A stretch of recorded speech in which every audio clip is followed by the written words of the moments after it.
درود پاک پڑھنے کے بے شمار فضائل و برکات ہیں۔ سرکار دو عالم نور مجسم صلی اللہ تعالی علیہ وسلم ایک روز تشریف لائے اور آپ کے چہرہ اقدس پر خوشی محسوس ہو رہی تھی۔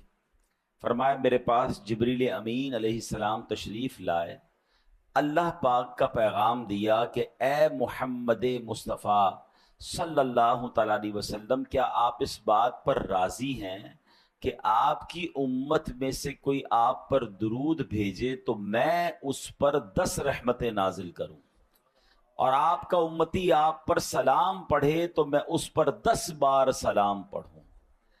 اچھا، یہاں ایک خوبصورت بات یہ پتہ چل رہی ہے کہ ایک تو اس حدیث سے ہمیں ایک درود پاک پڑھنے کی فضیلت پتہ چل گئی کہ ایک درود پر 10 رحمتیں ہیں، ایک سلام پڑھیں تو 10 سلامتیاں نازل ہوتی ہیں۔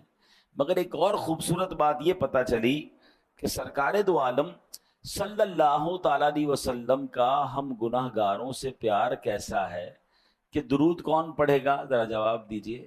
ہم پڑھیں گے۔ رحمتیں کس پر نازل ہوں گی؟ ہم پر نازل ہوں گی۔ ہم اگر سلام پڑھیں گے تو سلامتی کس پر نازل ہوگی؟ ہم پر۔ اور خوش کون ہو رہا ہے؟ نبی پاک راضی ہو رہا ہے۔ یہ ذرا سمجھیے گا، ہیں؟ کسی اپنے کو تحفہ ملے، کسی اپنے کو انعام ملے تو خوشی ہوتی ہے نا۔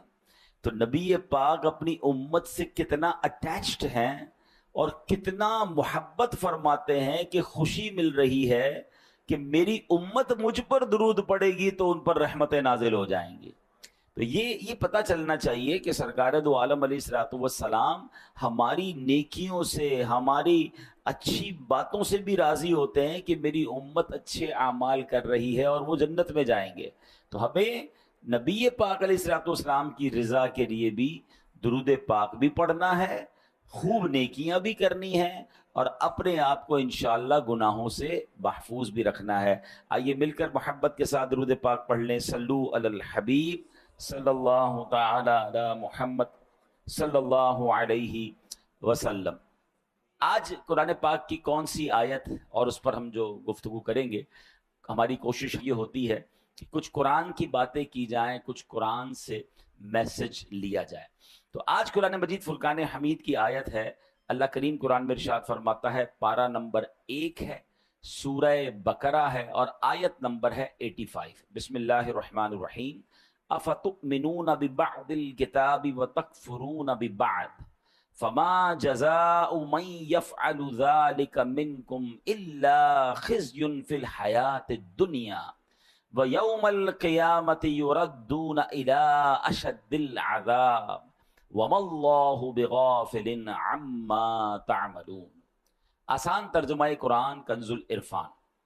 تو کیا تم اللہ کے بعض احکامات کو مانتے ہو اور بعض سے انکار کرتے ہو؟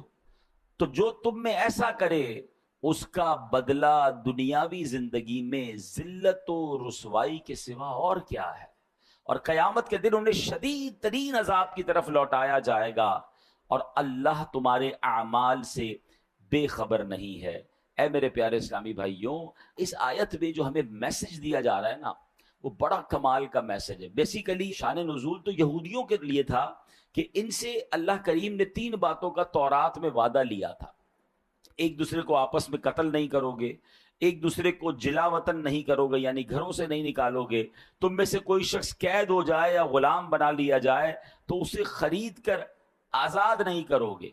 لیکن انہوں نے کیا کیا؟ 3 وعدوں میں سے 1-2 باتیں ماننا شروع کر دیں اور ایک اپنی مرضی سے قتل و غارت گری کرنے لگے۔ تو اب قرآن مجید فرقان حمید میں ان سے کیا کہا گیا؟ افتؤمنون ببعض الکتاب، تو کیا تم اللہ کے بعض احکام کو مانتے ہو؟ اور پھر کیا فرمایا؟ وَتَكْفُرُونَ بِبَعْضٍ، اور بعض سے انکار کرتے ہو، یعنی اپنی مرضی سے ایک حکم کو پک کر لیتے ہو، ایک کو چوز کر لیتے ہو، باقی چھوڑ دیتے ہو۔ ہیں؟ اب جو یہ کرتا ہے تو پھر اس کے بارے میں اس کی سزا کیا بیان فرمائی قرآن نے؟ فَمَا جَزَاءُ مَن يَفْعَلُ ذَلِكَ مِنْكُمْ، یعنی کیا جزا جو کرے یہ تم میں سے، فرمایا الا خزي في الحیات الدنیا، مگر رسوائی دنیا کی زندگی میں، یہ دنیاوی سزا تھی۔ اب مزید فرمایا وَيَوْمَ الْقِيَامَةِ يُرَدُّونَ إِلَىٰ أَشَدِّ الْعَذَابِ، اور قیامت کے دن انہیں شدید ترین عذاب کی طرف لوٹایا جائے گا۔ یعنی جو اپنی مرضی کا حکم مان لے باقی کا انکار کرے اسے دو سزائیں ملے گی، دنیا میں بھی سزا ملے گی اور آخرت کا شدید عذاب بھی ملے گا۔ وَمَا اللَّهُ بِغَافِلٍ عَمَّا تَعْمَلُونَ، اور اللہ تمہارے اعمال سے بے خبر نہیں ہے۔ تو اے میرے پیارے اسلامی بھائیوں، یہاں ایک بڑا واضح قرآن کا میسج ہے۔ یقیناً یہ ان لوگوں سے فرمایا گیا مگر یہ حکم ہم سب کے لیے بھی ہے کہ قرآن کے کچھ احکام، شریعت کے کچھ احکام مان لیے اور کچھ کو رد کر دیا ہے، کسی کا انکار کر دیا، فرمایا پھر اس کے لیے شدید ترین عذاب ہے، دنیا میں بھی اور آخرت میں بھی۔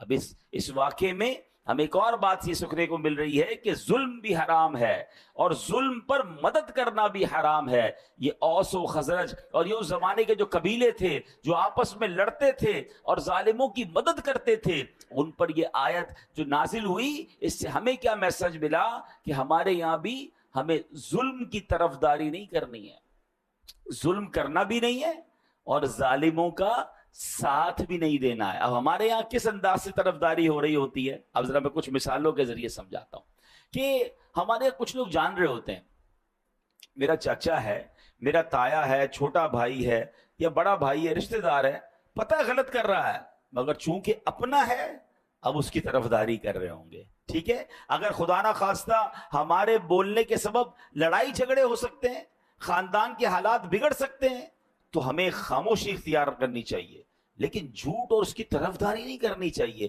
کہ یار میرا گرائی ہے تو میرے محلے کا ہے تو ہمارے قبیلے کا ہے، اگر اس کا جھگڑا ہو گیا ہے یا وہ کسی کے ساتھ زیادتی کر رہا ہے اور آپ کو بٹھا رہا ہے ساتھ کہ بھائی آپ بتاؤ میں غلط ہوں کہ صحیح ہوں، بھائی دو چیزیں ہیں، یا تو آپ کو لگتا ہے میں غلط کہوں گا تو لڑائی اور بڑھ جائے گی، یہ مجھ سے بھی لڑے گا، تو آپ خاموش ہو جائیں، مگر یہ نہ کہے کہ ہاں تم صحیح ہو، بھائی یہ میرا رشتہ دار بالکل ٹھیک کہہ رہا ہے۔ آپ کو فیصلہ انصاف کا کرنا ہے، آپ کو طرفداری ظالم کی نہیں کرنی ہے، کیونکہ یہی وہ غلطی ہے کہ کچھ قرآن کے احکام کو مان رہے ہیں اور کچھ جناب چھوڑ رہے ہیں۔ آگے سنیے، اب پارٹنر ہوتے ہیں دو مل کر کام کر رہے ہیں، ہمیں پتہ ہے یار یہ پارٹنر ہے میرا مگر یہ سامنے والے گاہک سے بات ٹھیک نہیں کر رہا ہے، یہ جھوٹ بول رہا ہے، یہ جھوٹ بول کے سودا بیچ رہا ہے اور اس نے ابھی سود پہ پیسے لیے ہیں یا فلاں غلط کام کیا ہے۔ ہم کہتے ہیں یار اب اس کی غلط اس کو کہیں گے تو کمپنی بیٹھ جائے گی، بیچتا تو مال بڑا اچھا ہے، جھوٹ بول کے بیچ تو آتا ہے، سودا سب سے اچھا بیچتا ہے جناب، کاروبار اس کو سمجھ بڑی ہے، کچھ بھی کر کے آئٹم بیچ کے آ جاتا ہے۔ اگر میں اس کا پارٹنر ہوں اور میں خاموش ہوں اور میں بلکہ طرفداری کر رہا ہوں تو پھر آپ سوچیں کہ ہم کیا کر رہے ہیں۔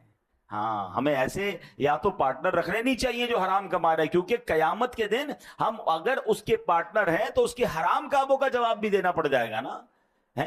بہت سارے شیئر کمپنی کے کاروبار کو جو علماء منع کرتے ہیں اس کی ایک بڑی وجہ علماء یہ بیان کرتے ہیں کہ آپ جناب اس کمپنی میں ایک طرح سے پارٹنر بن جاتے ہیں، آپ کو کیا پتا اس کمپنی میں کیا کیا حرام ہو رہا ہے، اس کی بڑی تفصیل ہے، میں نہیں کہہ رہا سارا کام غلط یہ سارا کام صحیح، آپ کسی صحیح عالم دین مفتی کے ساتھ بیٹھے تو صحیح، پارٹنر بننا آسان نہیں ہے کسی کا۔ اب اگر آپ کسی بھی چیز کے پارٹنر ہیں تو اس کے اچھے کے بھی پارٹنر ہیں، اس کے برے کے بھی پارٹنر بن گیا، تو یہ سوچنا ہوگا کہ کہیں میں غلط کام کی طرف تو نہیں جا رہا۔ اسی طرح لوگ معاذ اللہ آج کل کیا ہوتا ہے، کچہریوں میں جھوٹی گواہیاں دے رہے ہیں، اللہ اکبر، حالانکہ معلوم ہے کہ جھوٹی گواہی دے رہا ہوں، ظلم ہو رہا ہے، مگر کہیں یہ ایسا نہ ہو کہ کسی مظلوم کے ساتھ برا ہو جائے اور کسی ظالم کا فائدہ ہو جائے، تو پھر دنیا اور آخرت کے شدید عذاب کے لیے تیار رہیے۔ ایک بات یاد رکھیے کہ آپ کی لکھت سے، آپ کے کالم سے، آپ کی صحافت کی آواز سے، یا اگر آپ وکیل ہیں تو آپ کیس لیتے وقت بھی یہ دیکھیں،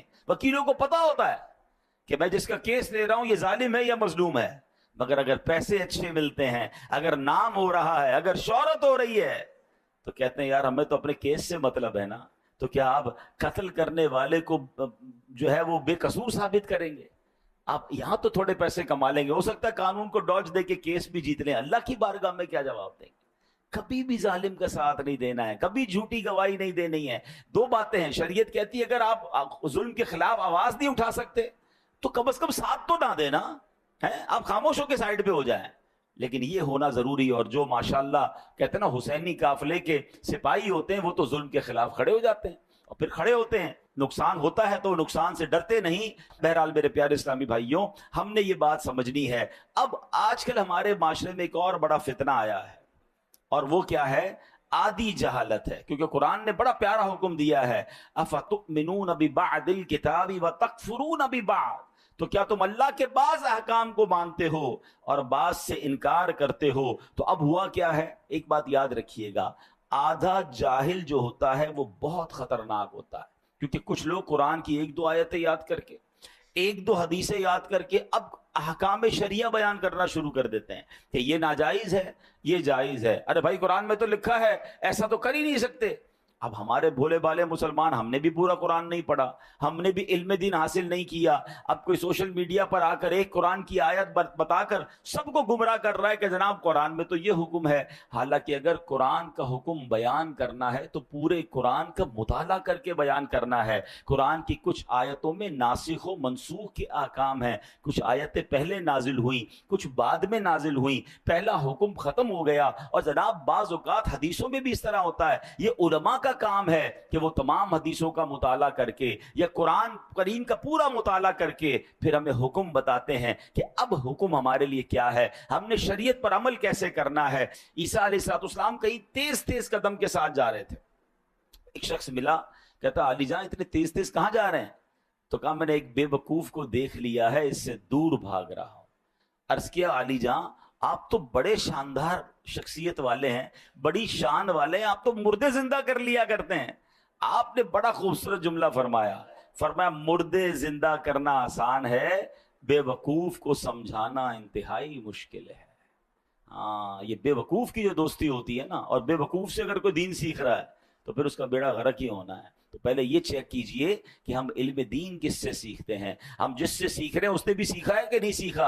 اور جمعہ 8 دن ہوئے اور جناب بیٹھ کے ہمیں سکھانا شروع کر دیا، یہ باقاعدہ ایک پوری نالج ہے، یہ پوری ایک سائنس ہے، اور قرآن فہمی یہ ہر کسی کا کام نہیں ہے۔ اب آپ ذرا غور کیجئے یہ بے وقوف کہاں تک پہنچتا ہے جب ایک قرآن کی آیت سے معاملے کو سمجھے۔ مولا علی شیر خدا کرم اللہ تعالی وجہ الکریم کی شان کا عالم کیا ہے، میرے آقا فرماتے میں علم کا شہر ہوں، علی اس کا دروازہ ہے۔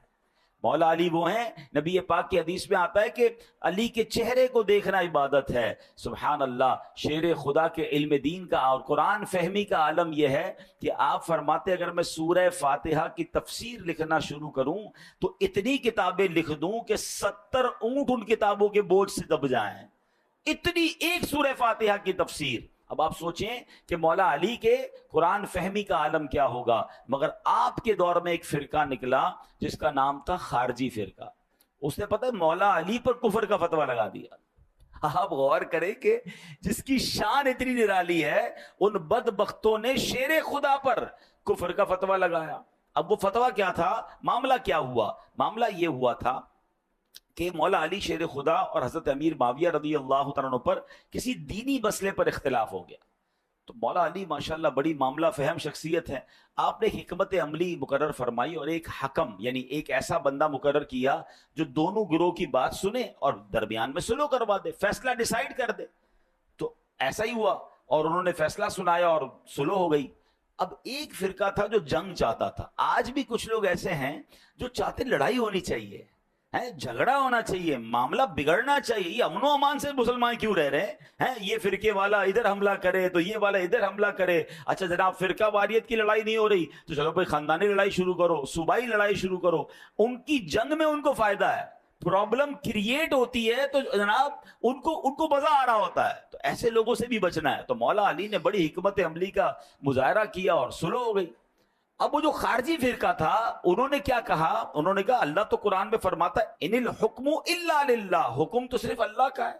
مولا علی نے بندے کو ثالث بنا دیا، اس کے ذریعے فیصلہ کروا دیا، یہ تو کفر ہو گیا۔ آپ دیکھیں ایک قرآن کی آیت، اس کا ایک جز، اس سے اپنی عقل سے فیصلہ کیا اور جناب شور مچانا شروع کر دیا۔ اللہ اکبر، میرے شیر خدا مولا علی کا تدبر دیکھیں، آپ کی جناب صبر کا مقام دیکھیں، آپ تو اس قدر عظیم ہستی ہے کہ آپ حکم فرماتے نہ جانے کیا ہو جاتا۔